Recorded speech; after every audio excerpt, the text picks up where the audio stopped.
At InDigital, we know that public safety professionals hold themselves to a high standard. In fact, standard doesn't do it justice. In over 25 years working alongside you, carrying millions of calls over our IP networks, your dedication has inspired us.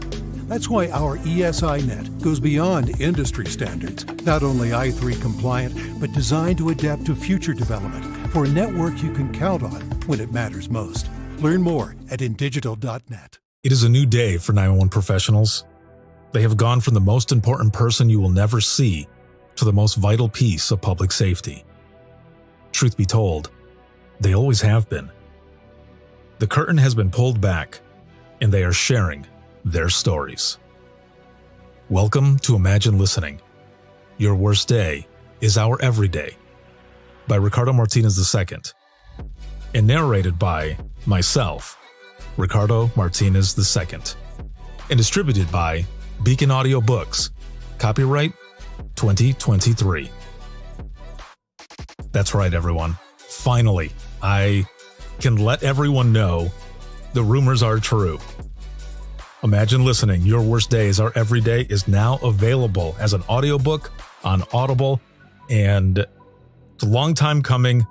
Very excited. Not a lot of authors get the opportunity to voice their own book, but I had the honor and privilege to do so. So thank you to Beacon Audio Books, as well as my publisher, Titled Town Publishing, for everything, but especially all of you for making the I Am 911 movement, as well as Imagine Listening, what it is today. I appreciate you all more than you know. So go ahead, head out, stream it, download it, however you consume your audiobooks. Imagine Listening is now available. To a college kid, note-taking is a drag. It's a thing they wish they didn't have to do, but they don't have a choice. For the average office professional, you can hardly tell good and bad note-takers apart. For telecommunicators, note-taking can be a matter of life and death. You're taking notes while juggling 6 screens, multiple types of data, and a panicked caller on the other end of the line. But what if it didn't have to be that way? Prepared Assist, the AI-powered assistive technology for 911, automatically pulls key insights like suspect descriptions, addresses, and more directly from call audio, enabling telecommunicators to 2-click copy and paste to CAD for faster dissemination than ever before. Visit prepared911.com/assist to learn more. If Within the Trenches has ever taught you something, open your eyes to what it is like to be a 911 dispatcher, or has inspired you to become one, then help support us and join our Patreon. Get exclusive bonus content, one-of-a-kind swag, discounts on merchandise, ad-free early access to new episodes, and much more. To join, please visit patreon.com/WTT podcast. And if you're an industry partner, we have something for you as well. And now, for the show.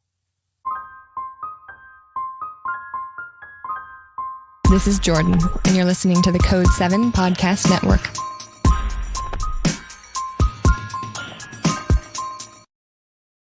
Warning. This episode contains the 3 A's of podcasting: adult content, adult language, and awesomeness. You've been warned.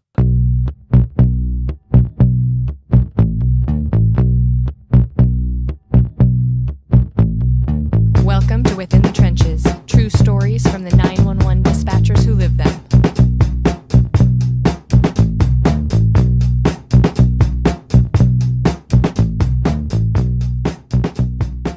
Hey, what's going on? This is Ricardo with the Code 7 Podcast Network, and we are about to get started with Within the Trenches, true stories from the 911 dispatchers who live them. This episode is sponsored by InDigital, a leader next-gen core services, and a big shout-out, as always, to subscribers of the podcast, whether you are on Patreon, Circle, or Facebook.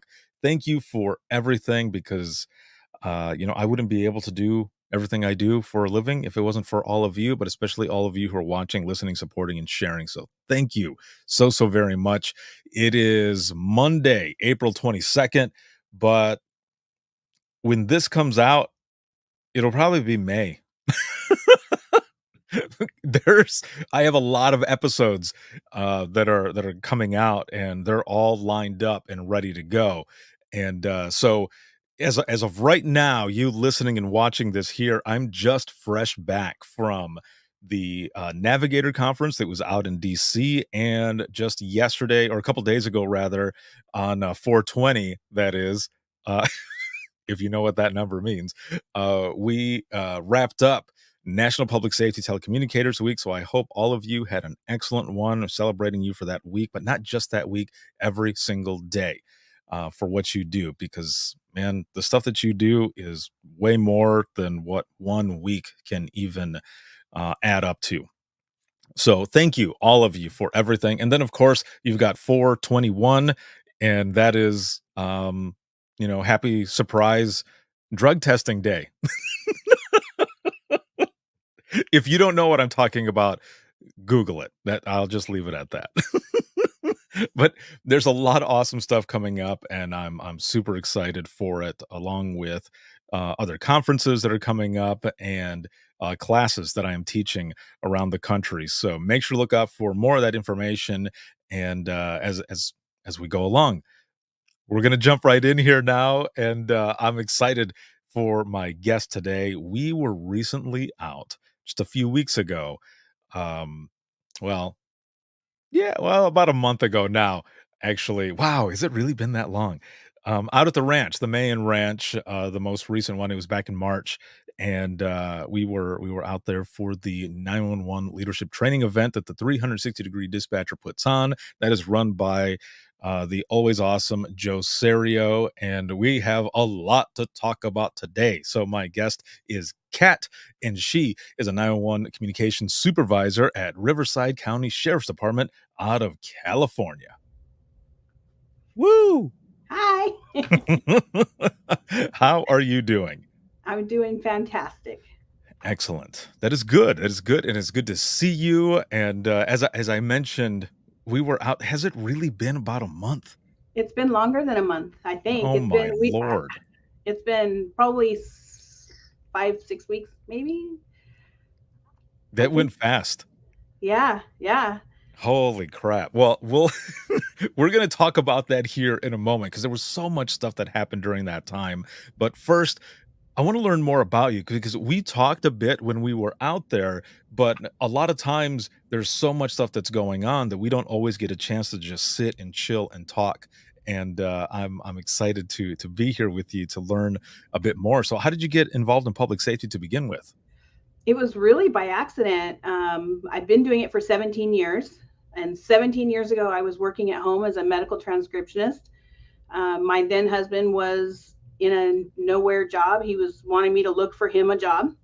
So in between reports, I got onto the county website and found this job. And I just went through the steps, and I really didn't take it seriously. Every step that would come, the background, the medical, the typing, the critical, I didn't take it seriously. I really had no clue what I was getting into. I hadn't even done a sit-along until I was just about ready to graduate the academy to see what it was I was going to be doing. So it was a complete surprise to me. And what? Here I am. Yeah. Okay, hold on. We got to back up here. Hold on a second. So you were assisting your then husband look for a job, and you landed on this one. And you were going through let me let me get this straight. Were you going through the motions to kind of give him a heads up, or did you just happen to find this while helping look for something for him, and you were like, man, this sounds cool, I'm going to go ahead and try? That's exactly what I was doing. Yeah. I was looking for something for him. I didn't find anything that he would fit, and I was like, I could type 145 words a minute. Okay. And I sit with a headphone on every day. Mm-hmm. Okay. I use a foot pedal every day. I type dictation. Okay. How hard can it be? Oh, damn. Oh, and how hard can it be? How hard can it be? That is hilarious, especially because, as you said, you didn't even do a sit-along or anything. You're just jumping in. So, okay, so you had the critical test, you had the typing test, or that it probably involves the typing test, like all of that stuff. But what else did you end up going through? So let's talk about like the interview process. How long did that last, and what all did that include? Well, I was lucky because at the time when I was hired, they didn't do a panel interview. I basically did a typing test. I went and did the critical test, which I passed for both fire and police. And then after that, I got a notification to come visit my background investigator and pick up my packet. So I went and picked up my packet, which is this big. And then, and then, it takes you a month to fill out almost, but not me, because, I'm just not slow like that. So You're I right. filled You're it out. trained. I know. I was like, bam, done, and turned it in. So, and from there, you go meet with a background investigator back then, which was about a 3-hour meeting. And then he goes over everything in the background. And then from there, they did my fingerprints. They sent me to a lie detector, which I kind of felt like confession. And then it was that was scary. And then after that, then you go to your medical. And then they called me one day and they said, "Hey, would you like a job?" And I was like, "Oh, I applied for a job?" It was like, "Oh, I did." And then I went. Yeah, I hadn't even really been in the into the dispatch building until my very first day, and we really didn't even go into where the consoles were and see what it was I was going to be doing. It was really weird. And we went into we went from there to a 5-week classroom setting where they're teaching you penal codes and CLETs and, the basics on how to answer a call, but still had no clue until my last week. And I went into the radio room and sat with somebody, and I was like, "Oh, this is what this is." I mean, really, just because I had a job, so I didn't really take it seriously. I'm like, "Oh, I'll try that. I'm done working at home." And Holy moly. obviously Okay. stayed. So let's unpack this a little bit. Holy crap. Okay. So you end up that last week of the academy, you finally get to go into the center to start checking stuff out, and you're sitting with someone. Yeah. So for those who are watching and listening, to kind of illustrate what it is, one, what you're feeling as soon as you walk in there, but two, what all are you seeing? Are there multiple people working at a time, multiple consoles? How many monitors, is there a bunch of mice? For those who are watching, I'm not talking about rats. I'm talking about like keyboard mice, and computer yeah. mice. So what is it that you're seeing and that you're feeling when you're walking in there? Oh, you immediately feel excitement when you walk in, because it's dark. Obviously, the room is dark. Mhm. We have 14, I believe, consoles in that room. They're radio consoles. So each one is a different radio station that handles all over Riverside County. And there are probably 4, because it seems like we add more monitors as the months go by. So there's at least 4 monitors, probably 5 now, that they're sitting in front of with screens that are just full of information. And the dispatchers are just, the radio dispatchers are just going, they're talking, they're watching screens, especially when we're on 1033 or emergency traffic, which in Riverside County, we are a lot. And it was overwhelming, and it was kind of exciting. I was like, "Oh, wow, this is what I'm looking for." So I kind of felt excited about it, and also leery, worried about my being able to do it, and if I had the capability, or even the stamina to do it, because I came in at 35, and the stigma is that's too old to start this profession, and I'm the only one left out of my academy of 13 in 17 years. Wow. Yeah. So it's exciting. It was overwhelming for sure. So you get in there and you're going through all of this. Was it right away where you felt like this is where I'm supposed to be? Or did it take a little more time as you're working within the center, starting to take calls and all of that stuff? Because, the other thing too is, I always like to ask this. There's a moment. It seems like with a lot of people, there's a moment where, whether it's a phone call or you're training on something and or an incident within the center, there is a moment where you end up realizing, damn, I'm in the right spot. Like, I am definitely where I'm supposed to be. But also on top of that, the kind of a second piece to this is, how long do you feel like it took for you to get like pretty much dialed in? Like for me and a lot of others, the sweet spot's kind of like 2.5 years going in to like really feel dialed in. I was going to say 3 years. Mm-hmm. Up until that point, I walk around going, "Oh, I'm still new. I'm still new." And people were telling me, "No, you're not. You've made it through training. You've made it through all 3 phases of training. you're not new. You're just new to the experiences, because you can't get every call, every radio transmission. You can't get it, in 3 years, right? True. So Yeah. even now, I'm 17 years in, still learning things new. So it's every day learning something new. But I would say 3 years is when I felt where I could sit down at a console, especially a radio console. Phones, nah, I'm good with phones. But phones to me is like, when I worked overtime, I come in and work 12 hours of phones, because to me it's fun. It's like, let's do this. I'm a customer service person, so, but radio was a longer period for me. Radio, I could sit down and still be nervous at radio today. But as soon as I take my first transmission, okay, I got this. I got this. And then you go through it. And then, we always have those bad and good days where things flow and then things don't flow. So, but 3 years, I would say. Yeah. And I was going to say as well, when I said kind of the sweet spot from the people that I've spoken to has been 2.5 years, there's also been that 2.5, 3 years. It's like that window right there. So like 2 to 3 years, we'll just say that the 2 to 3 years is that dialed in time where you really feel like, hell yes, I got this. But I have to agree as well. Talking about radios, I felt like that so phones was also my jam. I loved phones. Working in Michigan, we called it lean. So lean is the NCIC and warrant checks, tag checks, all of that stuff. I mean, I would have to sit there, right? Everybody got their turn, but that part was kind of boring. But the cool thing though was that you were, at least in my center, when you were that spot, you were also backup phones and backup radios. Now, when it got to radios, I really enjoyed and loved working that, but man, like you, I would still, even after all the years that I had been working in dispatch, I would still get nervous during some of those moments, because there's, when you're taking phone calls, it's the same incident types are coming through. Now the situation is different, right? But you've worked enough of them where you can kind of maneuver and you kind of know what might be coming next. But on the radio, man, it's a bit different. Yeah. Oh yeah. You could be sitting there dealing solitaire and then you hear shots fired on a school campus. Oh, and my cards went flying.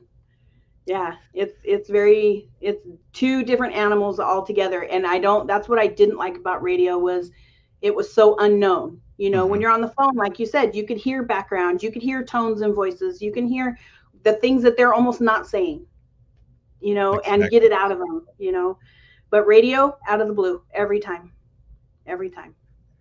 Especially if you have, how do I put this? Especially if you have some officers that are feeling kind of froggy and and they don't check out with you. And then you hear them saying like, oh, I've got one running, and everyone's like, where are they? And you're like, I don't know where they're at, because they never checked out. And there was a time when I was dispatching that we didn't have the AVLs, and those for watching, listening, who don't know, it's automatic vehicle locators, right? I think that's what it actually stands for. But you'd be able to see them on the map where they're going and everything. But there was a time where we didn't have that, and even when we did get it, and it wasn't fully implemented yet, we would freak out, because an officer would yell something out like that they have one running, and then everyone is on you, because you're on the radios, and they're saying, like, why weren't you paying attention? It's like, no, I was paying attention. This person never called out. Don't put that shit on me. So exactly. then the adrenaline even more is going, because you're trying to figure out, and you're listening for, any crossroads to dial in on where they're at, and everyone is hauling ass that way. Those are scary moments, man. Oh yeah. And especially when they key up and all you can hear is them physical, and you're like, that they're physical because you're hearing them, the rustle of the clothes, Yes. On our digital system now, we don't get that fine tuned sound like that. Mm-hmm. In that sense, we get the voice sound, but we don't get their background noise as fine. So when they were physical and unable to get out, when I first started, you can almost get it just from the rustle of the clothes, they're physical. And now on our digital system, it's not that clear. They have to really be on the air for a minute, for a little bit to know. without them saying it. But it's just that adrenaline, everything with radio is, I really like it. When I'm on a shift with radio, I'm like a secret lover of it. It's like when you're on radio and you've had a good day, you get off to Right. go do your next shift or go home. You're like, man, I did that. Right. Yes. Oh man. Yeah, I agree. There are those moments in those positions, especially, you're working on with a team, but even more so if you're working by yourself, because you are getting your ass handed to you left Yeah. and right. And that's how I started out, was with, a one-seater, PD, and I'm working 8 hours. And when it was all said and done, I would just sit there and just, that's right. I did that shit. Like, Yeah. You're like, those are the, yes, exactly. Patting yourself on the back, like, crack open a Coke, take a swig. You're like, that's right. Smile and a that's Coke. right. I just did that. Give me my darn Doritos. That's right. I earned them, damn it. Oh Yeah. man. So, looking back again, here, when you were first starting out, you go through all of that training and stuff, but now you're starting to take phone calls, whether it be non-emergency or emergency. Was it overwhelming? Like, were you did you have that feeling of, all right, like, here we go, because there's the point where the trainer ends up saying, all right, the next 911 call is going to be yours. You've got this. You've been training, and you're like working yourself up, but then you're waiting, like you're doing everything else, but in the back of your mind, you're like, okay, when is it going to happen? What was that like for you? It was our training on phones and radio is between 8 and 12 weeks. So I'm sitting with a trainer for 8 and 12 weeks. I would say I didn't feel like I was an actual dispatcher, not a trainee, until a little while when I took my first call, when it became not mechanical. So like you're trained and you're given all these tools and how to do something and how to do it, how to say it. Your trainer, who is a really great friend of mine, on phones, she's basically feeding me what I need to say for the first 8 weeks, and then it's my job to take it and to anticipate what to say instead of her feeding it. Right. So Right. you're getting through that. I would say about 2 to 3 years in on phones, I took a call where I finally felt like I knew what I was doing. Like I wasn't just grasping, not I was utilizing the tools, but I also was human. Right. Too. So, and it was a woman who came home, found her husband had passed away while she was at work. And we were talking, and I'm asking the questions that I need to ask, but I'm also knowing that I need to get her in a space where she can talk to me and not freak her out, because she was kind of spinning a little bit.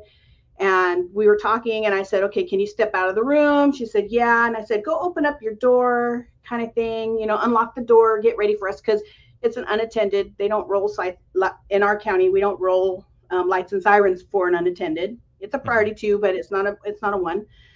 So I knew it was going to be a minute before we can get there. And so we were talking, and then I said, okay, so how do you know?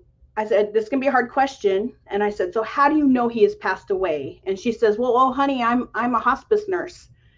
And I went, oh, you are? And then she kind of giggled, but not a real giggle. It was just kind of ironic. Like, yeah, I was at my patient's house who was supposed to have passed, and my husband was home, who passed away by himself. So she was kind of ironic laughing. And then so we were talking a little bit more. I said, okay, step out. And she was kind of explaining to me the scene. Okay. And I said, okay. So I said, step out. And I said, I was making small talk with her now, because I got everything I needed. And I was making small talk with her. And I said, so do you have any family nearby? And she said, no, we haven't been married for very long. And I went, well, how long have you been married? And she goes, 17 years. And I went, honey, 17 years is a long time. And she goes, it is. It was like, and then we just kind of both laughed. Right. And then, which is weird in that situation, but it just kind of broke the tension of the situation, kind of. And Yeah. then we got there, of course. I said goodbye and I hope she has a better day. And I was glad to be with her for that. And then we disconnected, and it was my Friday. I came back to work that next Monday on my Monday, which is probably a Sunday or a Wednesday. Um, and she had sent the biggest pie I've ever seen in my life. I mean, it was had to have been a Costco pie. It's what I would imagine a Costco pie would be. It was an apple pie as Yeah. big as I could see it, with a note that said that I had made that day not so hard for her. Wow. And I knew at that moment that that was something for me, like, okay, I'm human. I can be human on the phone, not mechanical. So that was my transition right there for me. But I don't know if I answered your Wow. question. Wow. No, no, no. Yeah, no, that you fully, yeah, fully and with detail as well. That's I don't know that I've ever had someone share something like I mean, this is gonna be episode 550 something, so I'm not sure. I can't remember every single one of them, but that is interesting. So so this was a hospice nurse, but it ended up being her husband instead. Yes. Yeah. And he Wow. was he was positioned on the bed in such a way that half on, half off. He had some stuff, and so she knew. She knew. But and she was like, I can't believe I was here with my patient who's expected to go any moment. And Right. and she said that, and my husband was here, and he had just had back surgery, and there was some kind of complication, I'm sure, Wow. but yeah, That is, that is definitely interesting, but also, the fact that you were there for her. And I can just imagine, just like a lot of us, when we're sharing some harder calls or anything like that, there are times as a coping mechanism where we deflect with humor, right? yes, And that especially was with that dispatcher. yes, that was that moment for her as well to be able to kind of get through that. But you were there for her. Hmm. And those are it's something that I tell people a lot when I talk to those who not just in our profession, but those outside of the profession who that don't know that have never experienced anything like this before. I talk to them about these connections that we make. Folks are Yeah, calling in when they're living m- maybe their literal nightmare, and we're the ones that are there. They're trusting a voice yeah, to get them help, but also on our end, because we're empaths, we're putting ourselves in their shoes and we're building that trust and rapport as fast as we can so that we can get all of the answers to our questions to get them help as fast as possible. And a lot of times with these calls, a piece of them stays with us and a piece of yeah. us stays with them. That's my first call. I think that I can remember everything about it, the tone of voice, the noises in the background. That, we take so many calls during the day now. Like, you walk in the door and your loved one says, did you have a good day, or did you get anything good today? And we go, no, just normal stuff. And what is Right. normal stuff to us? Exactly. Yeah. Yeah. That's usually the follow-up questions like, so what's normal then to you guys? Because Hmm. you're like a bunch of Cheshire cats. Like like we're all mad here. But even with all of the, the hard that comes with 911, there is a lot of rewarding things. And there you have it right there. Even though this was, a difficult call, you were there for that person. You end up coming back a few days later and you've got that pie. That doesn't happen to a lot of people. That you don't always get a thank you. Not that we're here for the thank yous or recognition or anything like that, but every so Right. often, man, every so often it just reminds you of why you're doing what you're doing, why you're there to begin with, and how rewarding and how important it is what you do, because I've been saying this a lot lately, and I'll continue to say it. Sometimes people feel like what they do for a living is simply a drop in the water. But when there is a drop in the water, it's those ripples that continue on, that impact of the work that you do. And you had an impact on that lady, and there was a lot that came from it, right? But for her, the most that she could give you was that pie to say thank you for being there for her. And Right. even like people who are watching and listening to this, You might think that pie is like, a small thing. It's the small things that are the biggest things, man. And like Mhm. you said, you remember every single piece of everything that happened from that call. Right. And, and me being there is a privilege. Every call I have taken, every suicidal caller, everyone that have shot themselves, everyone that has done it, it's a privilege for me that I answered the phone to be there. Okay. Yeah. Because whatever fate made that happen, made it happen. And I feel it's special that I'm there for whatever it is they're going through.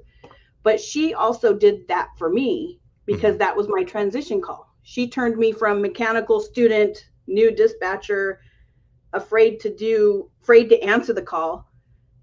Every call was always, what am I going to get now? Because you just Yeah. don't know. To, what? I got that and I did it. So it was a good, of course it goes like this and then like this and like this, but Right. I recently posted a clip from another episode, and it was talking about how the profession of 911, our careers, are basically an emotional roller coaster. And it is. It's all kinds of ups and downs, twists, and turns. And when you think you're off for a moment, nope, your ass is right back on. yeah, very true. Very true. Yes. And it continues and continues. So for those who are watching and listening, how big is the area that you cover and how many people work on the floor at the same time? We are, I believe, the fourth largest county, I think, in California. We're number four, I believe. On our shifts, we have three centers. We have Riverside, we have CVD or Coachella Valley is where I work. And then we have our Blythe. In Blythe, we have one call taker. She's great. I love her. She's on my shift right now.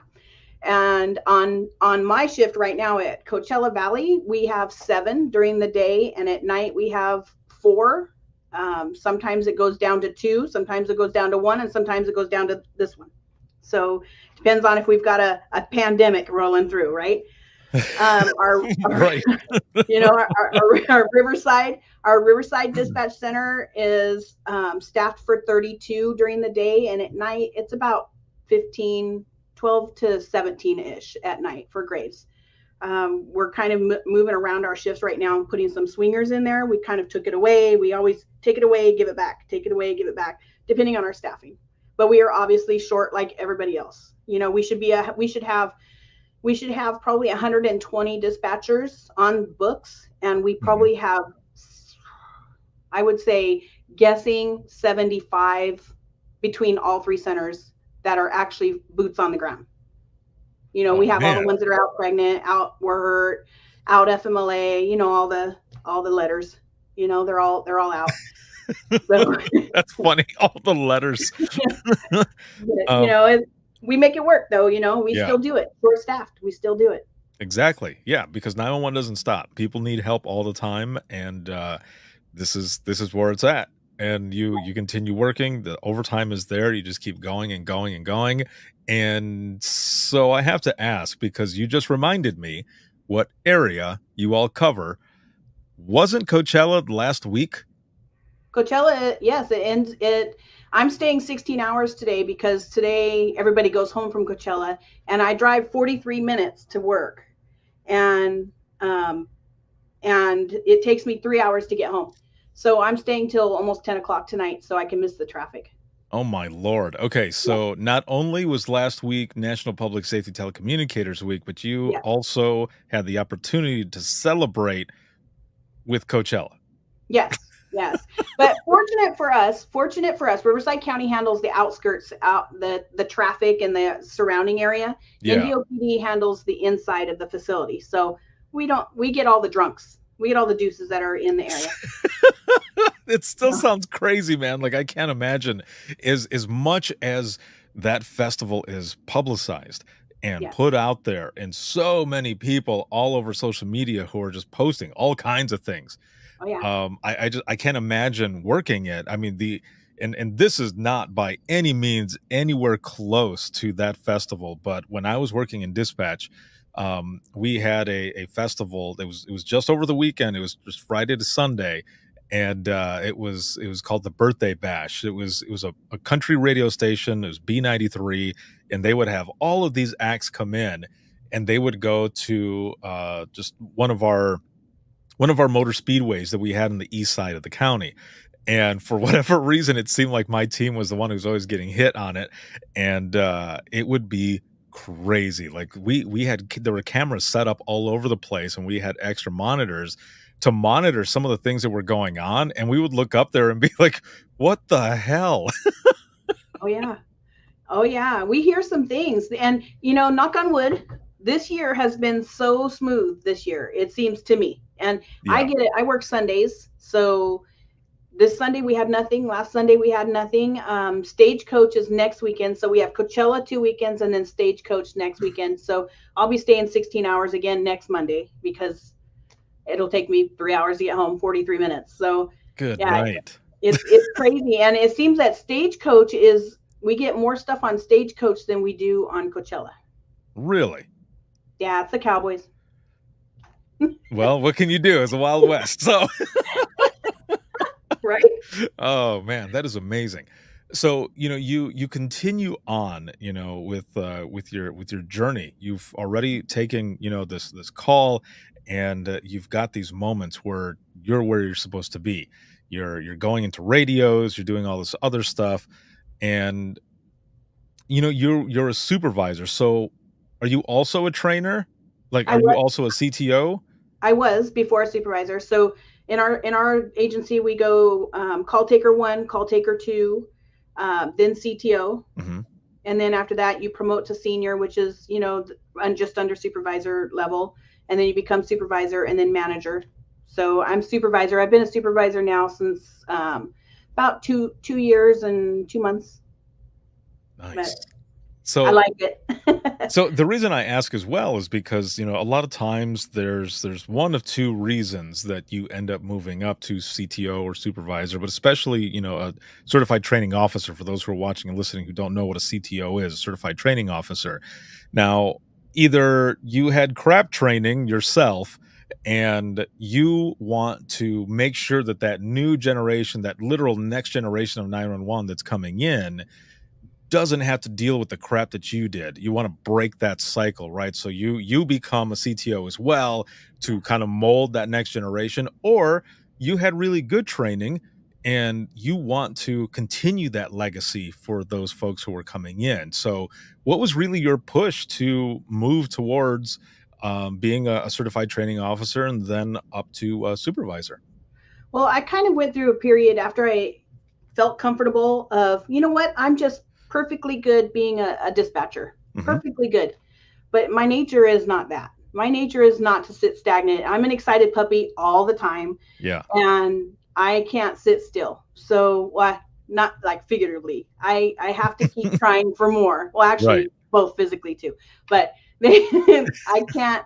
I have to keep trying to do better and to advance because that's Hmm. my nature. So when it came time, I had a great phone trainer, and I love phones. So I said, you know what, I'll try and train on phones. And I've had many successful people on phones, people who got promoted to supervisor way before I did. And I've been here 17 years. They got promoted 7, 8 years in, to supervisor. But I sit back and I go, you know what? I train them. So it's my win too. There They're you go. they're my I love PSAT that. babies, as I call them. So, I mean, one of my directs is he was promoted several years before me, and he was my very first trainee. So, and I was like, so I think it's great. I like to see success. So Yeah. when I get somebody through, I think it's a pat on the back. It's great. It's like, keep going, and then when you see them doing good, it's even better. I love it. I love it. And then there's also the ones that don't make it. Those Mhm. are also successes for me because as soon as they realize that, you can't do this job, not everybody can do this job. You have to have a form of ADHD. You have to have a form of real life. You have to have some experience. You have to have some, just a package. And not everybody has that whole package. And they think it's kind of sad when they come in and they're giving it everything they've got, but it's just not enough. And it's sad, but it's also rewarding when they say, you know what, I can't do this anymore. I'm going to step down. and then they go somewhere else in the county or something like that. But it's still, I find it rewarding. I just love it. And so for me, it was moving up to CTO. And then after that, again, I'm like, I'll just be CTO. No. So then I started applying for senior and got senior. So same kind of thing. Supervisor took me longer. So I have to agree fully that you've got those moments when you're training someone and you see it in them when the light bulb goes on, when they like in their face, like you can feel it from them Yeah. that they're like, I've got this, and you feel it inside. Like you were saying, it's like your babies, they're like your kids where you're like, they got it. Like when you're a kid or whatever, you see a kid taking those first steps and you're like, yes, yeah, you got it. Keep going, keep going. And I remember those moments as well, because like you said, it's a win for you too.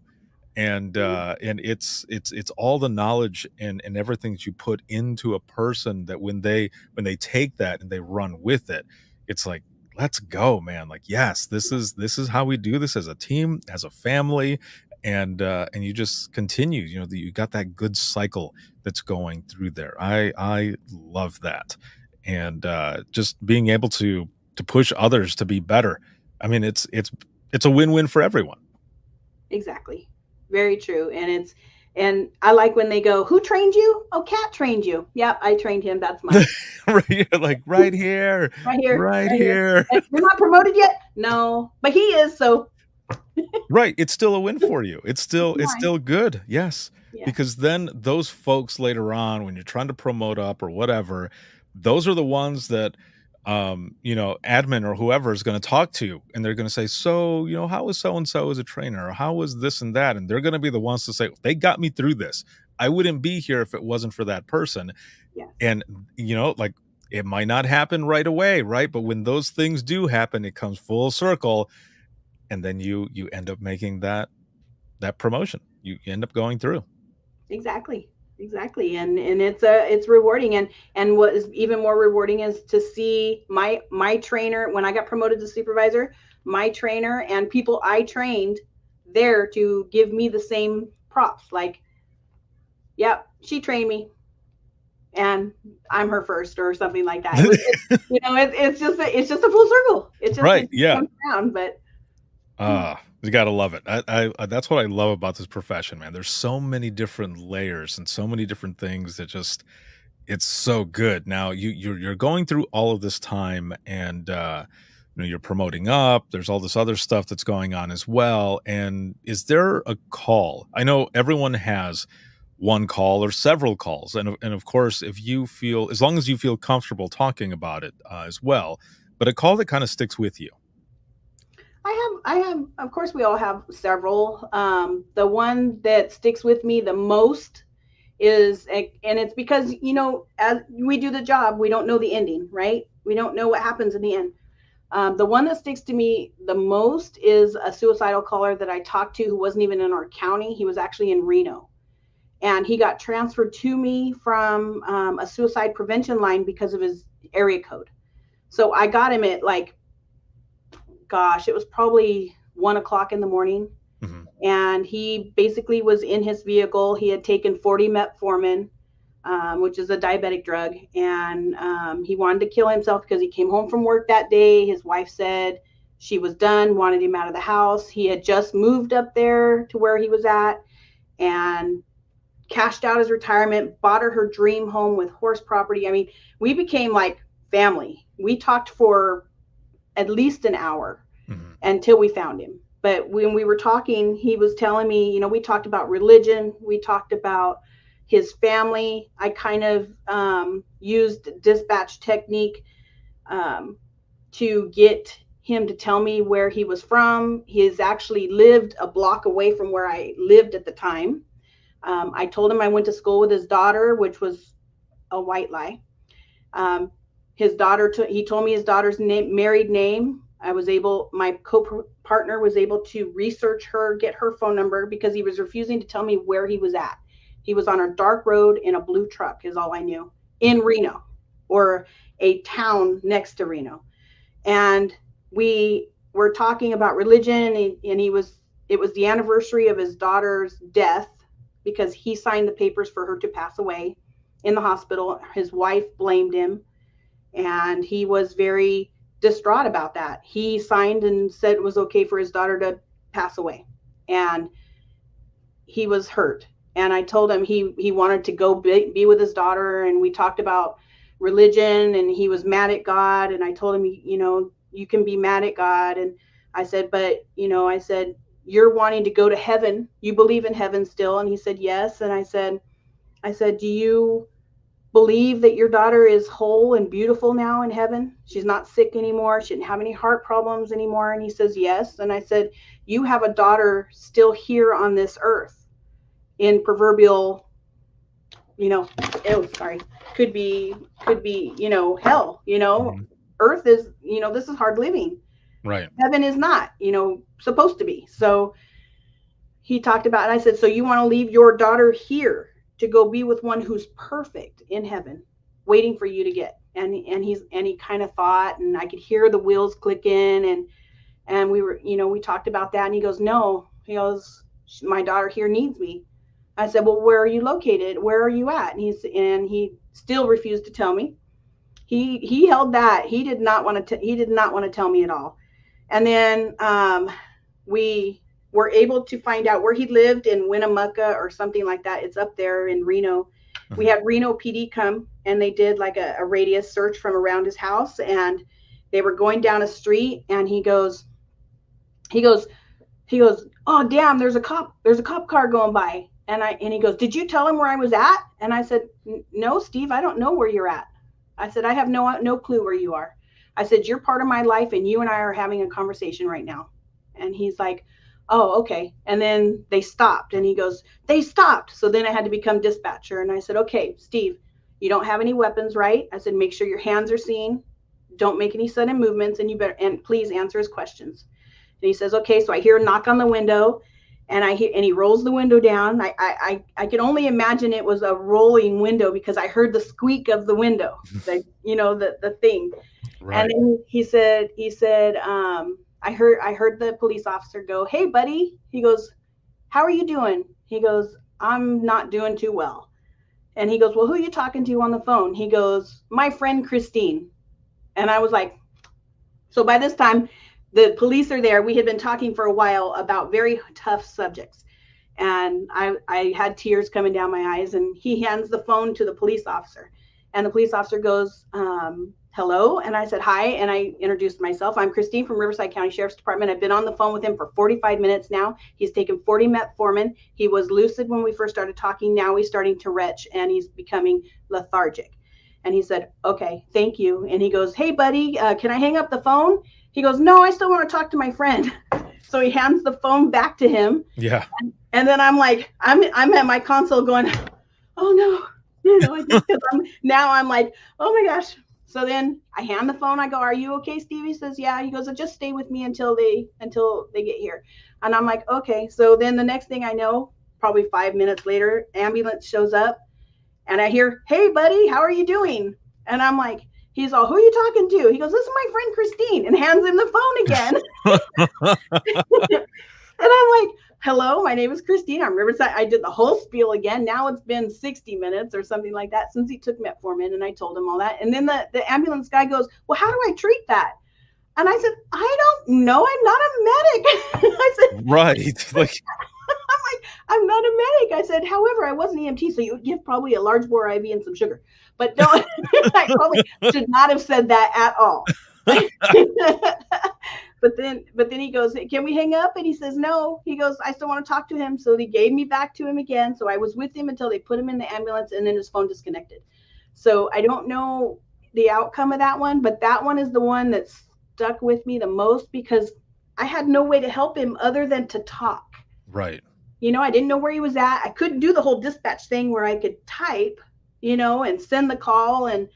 And my coworkers were great, with doing the research for me, trying to find his daughter and calling her and getting that kind of information. And, the training that our department does is an amazing training program, and our department is amazing. So, I couldn't have done it without them. And that call sticks with me. Every detail about that call, about that man, because I feel I ran across that man's path somewhere in our lives, somewhere, because we lived in the same area. So that one sticks. Wow. That so when we were at the ranch, I was talking about how I'm a firm believer that there are some phone calls that are meant for us because of something in our past, or just I don't know, something that we've experienced that we were able to help that person better.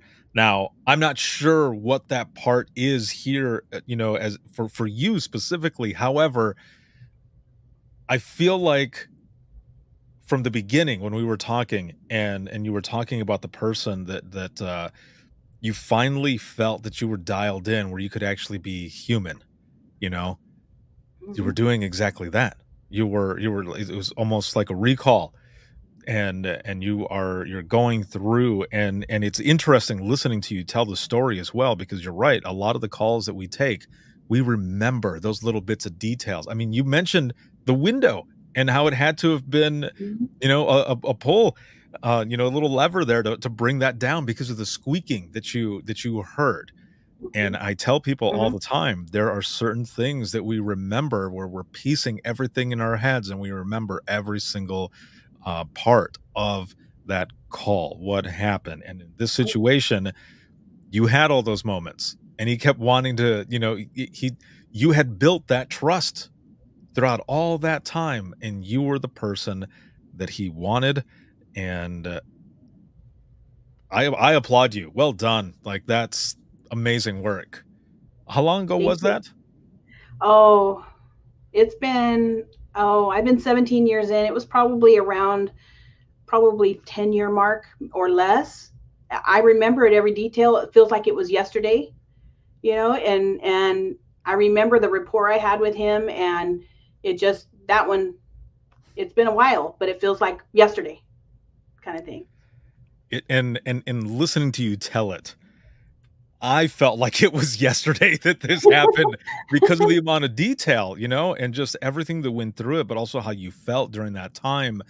And there are those moments where we're taking these calls, and you are sitting there with tears running through, but Yeah. you can't let the other person know, right? Right. Sometimes in some situations, your emotions do come out, and because you're there with that person throughout the entire time. But again, it's stuck with you this You entire learn how time to as cry well. silently. You learn how to cry. You just Mhm. without anything.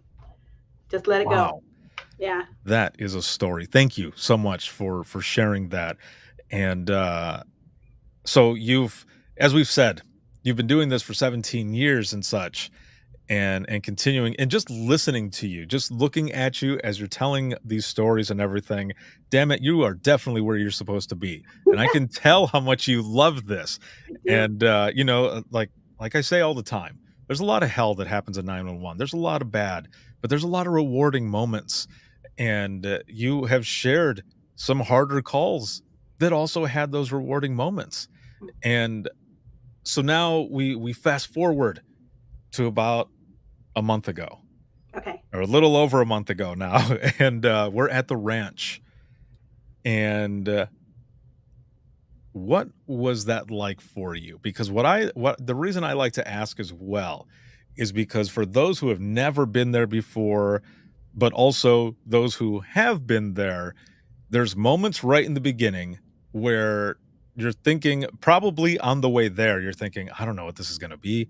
I don't know what to expect. This is probably just going to be a bunch of bullshit that I've heard before, sitting there listening to people talk about leadership, and you can be this if you do this or do whatever. But as soon as you get there, as soon as you get on that long, winding road, and Mhm. you're going out into a ranch in the middle of nowhere, you realize this is already different. Yes. Yeah, the feel is very different.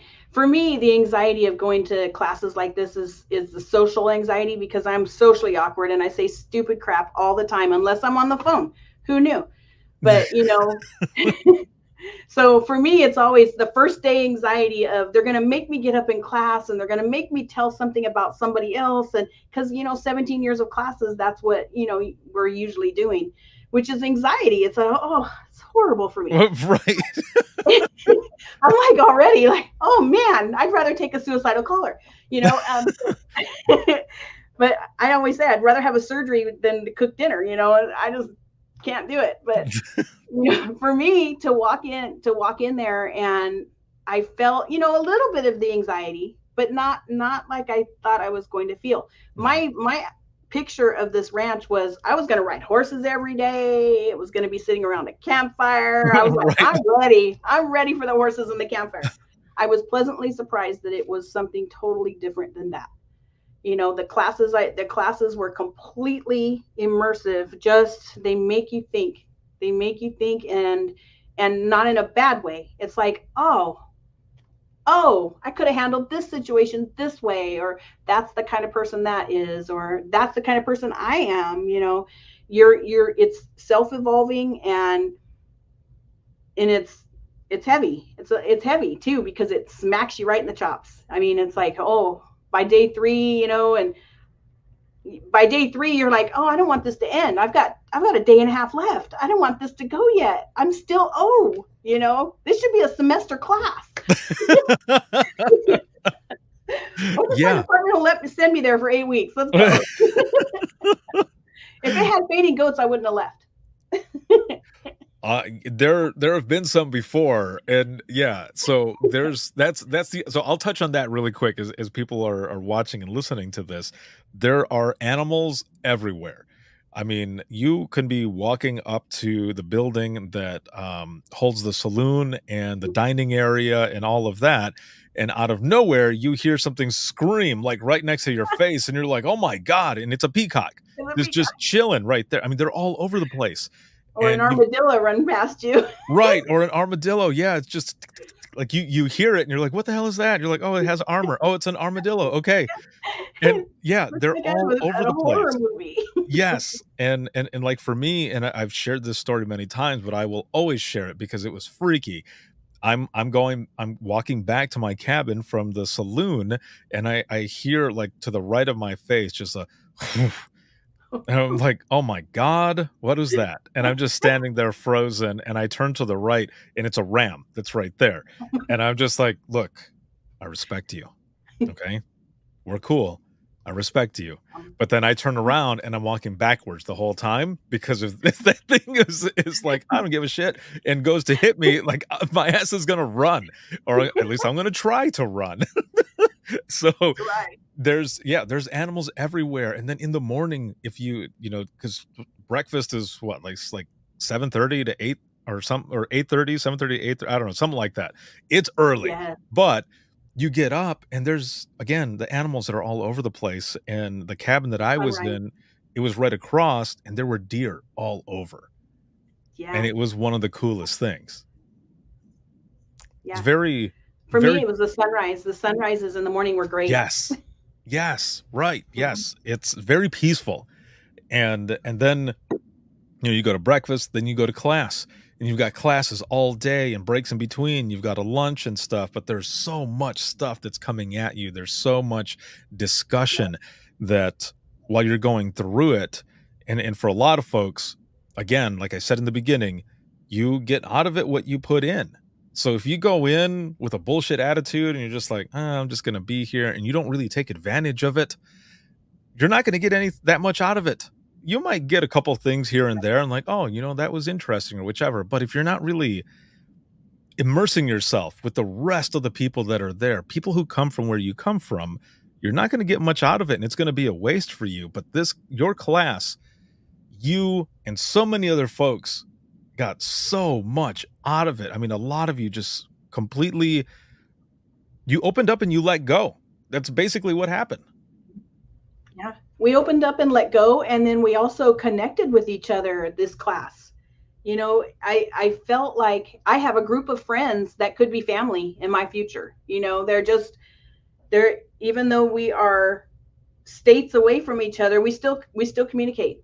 Mm-hmm. We still have our Facebook thing, and we do the private messages, and we still communicate, and it feels good. It's like, it's a good, you know, a sounding board. Hey, this is what I'm going through. This is what this is. This is what that is. Or just hearing, he's seeing what great things they're doing, like for Dispatch Appreciation Week, Right. you know, is a good thing. But it leaving on Friday was difficult. It was sad.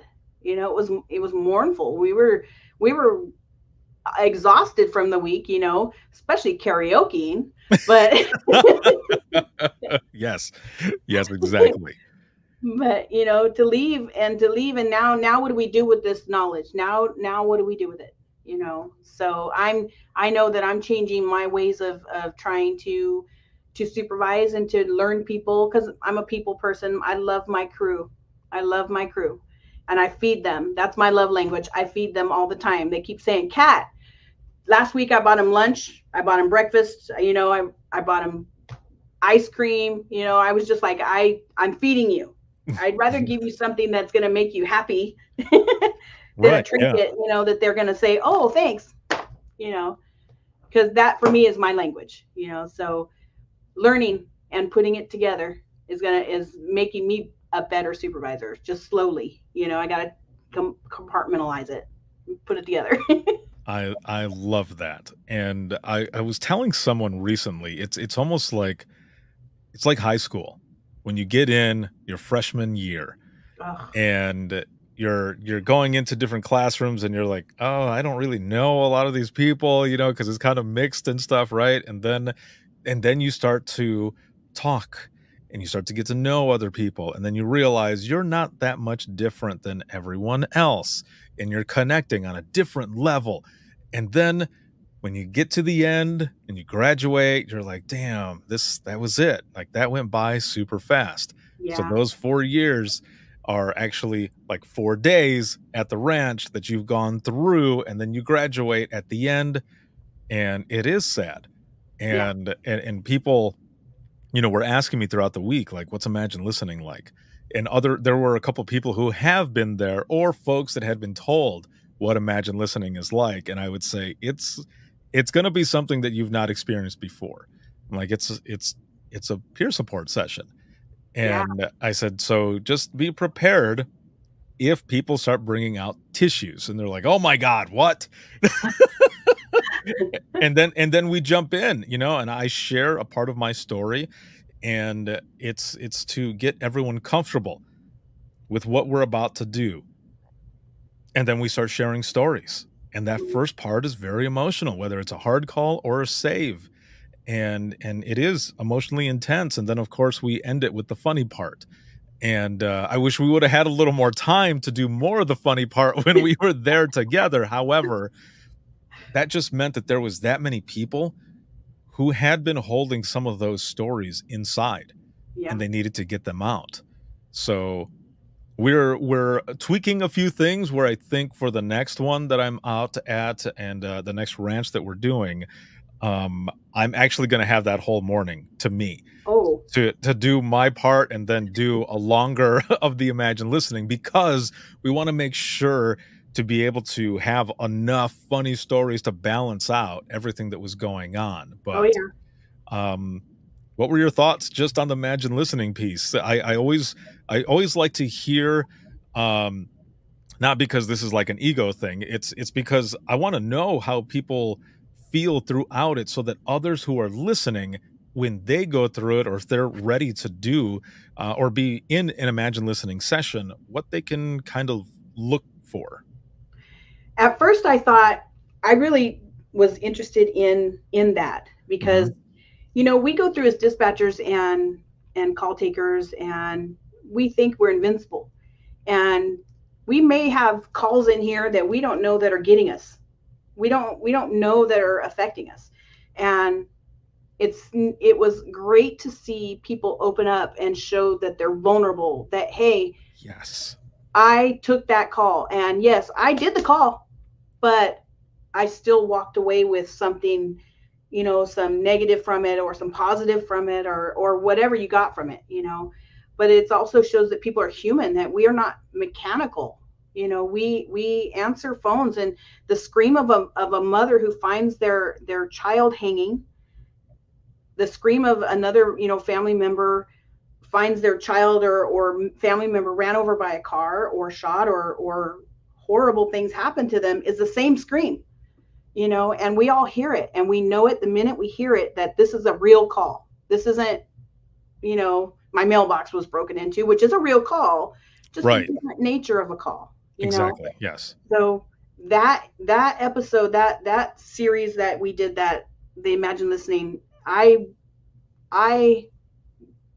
got out of it a lot to see that people, we're human, that we hear these things, we do our jobs, and we don't take care of ourselves.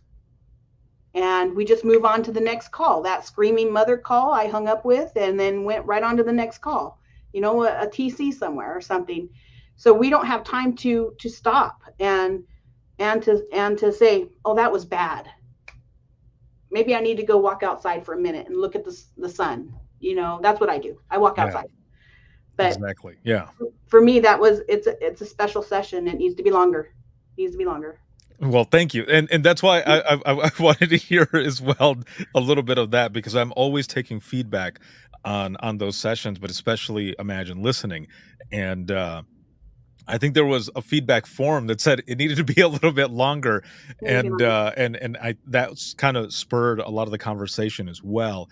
And I did it just last week in DC at the Navigator Conference, and it was standing room only. There was people in the back, and there's 4 main sections, and I was taking stories in each section, going back and forth, and there was so many people who wanted to share some of those harder calls, but also saves at the same time. And we ended up going over. Luckily, it was the last class of the day, so we could go over a bit, but I had to stop in the middle of some of the stories as I was running to the next section of people to say, this is the last class of the day. There's a lot of people who want to share stories. Are you guys okay with going over a bit? And everyone was in unison. Yes, it was unanimous. Let's let it go over. And then, of course, we did all the funny stories, but it's amazing sometimes how there are so many folks who want to share some of those harder stories versus the funny ones, because a lot of people who don't know about any of this or anything, or just hearing about this, they would probably think, oh, there's probably way more funny stories than some of these harder ones that people want to share. But it's not always like that. A lot of times, the majority of the time, it's the harder stories and the saves that people have been holding on to that they want to get out, but especially as well because they're in a safe space with people who know exactly what it's like. Right. It's a form of therapy. It's talk therapy. You're putting it out there, and it almost gets it off your chest. It almost, it probably does, that one you're holding on to, and to talk about it and to feel the love in the room from your peers, from people who have heard maybe something similar or not, but still can understand what you're going through. It's a form of healing, I think. Definitely. Everybody in there, it's a form of healing, and also almost in a way a form of closure, because we're all in there talking about it. And I've been doing it for 7 years now, and I don't plan on stopping it. My mission is to hit every conference that is out there to be able to do that session at, but also it's coming with me to different dispatch centers where I'm doing that communications course as well. So it's going to be going everywhere, and it's an honor to do that session. I love doing it, and I'm glad you were there, that you were able to experience it as well. I've been doing it at the ranch for the last 4 years or so, and it's a good way to wrap up the entire week after. I remember there was somebody, I can't remember who said it. It might have been Corinne. She goes, all right, I could have been prepared, or I wasn't prepared for that, or whichever. And she goes, but that was a good way to wrap it up. It's like, Joe takes care of all of this stuff, and then Ricardo, you do our group therapy. And, yeah, so that was pretty funny. But it has been awesome to have you on here, to learn more about you, to hear your stories. Thank you so much for what you do and your 17 years of service. Thank you so very much. And I've got one last question for you. Mhm. And this was actually a question that I did not send you, Oh gosh. but but it's okay. It's about you. Okay, it's about you. So if with the 17 years of knowledge that you have, if you could go back in time with the knowledge that you have now to talk to yourself in the beginning of your dispatch career, like what advice would you give yourself? What would you tell yourself? You can do it. Don't doubt. Because in the beginning, it's all about doubt. Am I going to be able to do this? Am I going to be able to, especially during radio training? Because radio training is difficult for our agency, and not because it's bad training. It's a great program. Just the person. I'm not a natural. So to give encouragement, to say, keep at it, keep doing it. You've got a good heart. Keep doing it. So I obviously I did. So I was just pat on the back, take a deep breath, take a deep breath, take a Perfect. moment. Hmm. Awesome. Thank you again for being on. This has been awesome, and I hope you had a good time. I had a great time with you. This was great. Thank you for having me. Of course. I will be right back here with you in just one moment. And for those who are watching and listening, if you have any comments, questions, or you ever want to be a guest on the show, you can email us, and that's going to be wttpodcast@gmail.com. Once again, that is wttpodcast@gmail.com. You can follow us on social media. You can become a supporter of the podcast. The easiest way to do this is to simply go to links.co/WTT podcast. And that's links with two eyes.co/WTT podcast. And you'll find everything on there. My email, all of my social media. You can listen to the latest episode of the podcast there. You can also purchase Imagine Listening, the book, or pre-order book number 2 that ends up launching. That'll be August 4th of 2024. And there's also a couple buttons there where you can become a supporter of the podcast, whether it be on Patreon or Facebook. And also, there's a button there right at the top where if you want to be a guest on the podcast, I would love to have you. I've been doing this for over a decade now, and it is my passion. I made it my mission to get all of these stories out there, as many as possible. So if you're new to dispatch, if you are seasoned, or you're retired, I would love to have you and share your story to the world. Literally the world, because this podcast has been downloaded over 2.2 million times, and it's continuing to build, and it's heard in over 60 countries. So I would love to share your story. So you can hit me up there, links with two eyes.co/WTT podcast. And then if you're looking for any podcast merchandise or dispatch merchandise, the very last button at the very bottom of that bio page, you'll find everything there to check out all the merchandise that we have. Check it out there. This live broadcast has been sponsored by In Digital, a leader next gen core services, and you can see this on Facebook, YouTube, as well as X and LinkedIn Live. And then for Open Mic Live, you can also see it on either TikTok or Instagram. I add them in here every so often. But for the main show Within the Trenches podcast, you can listen 24/7, and that's on Apple Podcasts, iHeartRadio, Spotify, your favorite podcasting app, and withinthetrenches.net. Have a good one, everyone, and we will see you in the next one.